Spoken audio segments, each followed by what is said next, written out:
ఒక్క మాట చెప్పండి, యేసుప్రభు మీ ఇంటికి వచ్చి బాప్తీసం ఇచ్చాడా లేదా నువ్వు వచ్చావా? మీ ఇంటికి వచ్చామా, సుబ్బాయమ్మా ఏడున్నదా బాప్తీసం ఇస్తుందా అని వచ్చి ఇచ్చాడా? ఏం దేశయ్యా నిద్ర వస్తుంది అంటే లే లే ఇచ్చిదా నిద్రపోలే నరకానికి పోవలే బాప్తీసం ఇస్తారా అన్నాడా? ఎవరికన్నాడు చేశాడా? నమ్మి బాప్తీసం ముందు వాడు రక్షింపబడదు, నమ్మను వానికి శిక్ష విధింపబడదు అనే మాట నీ చెవికి వచ్చేటట్టు చేశాడు.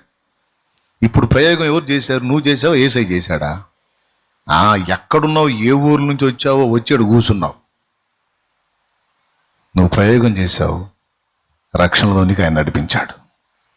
ప్రయోగం అంటే ఏంటి తెలుసా? మొదటి అడుగు నువ్వే వేసావు.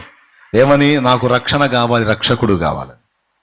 ఈ విధంగా మొదటి అడుగు మన నుంచి పడితే తర్వాత అడుగులన్నీ ఆయన వేపిస్తాడు. కాబట్టి నిరాశ, నిరుత్సాహం, కృంగుపాటు అనే దరిచేరనీయకుండా విశ్వాసాన్ని బట్టి ప్రయోగించండి.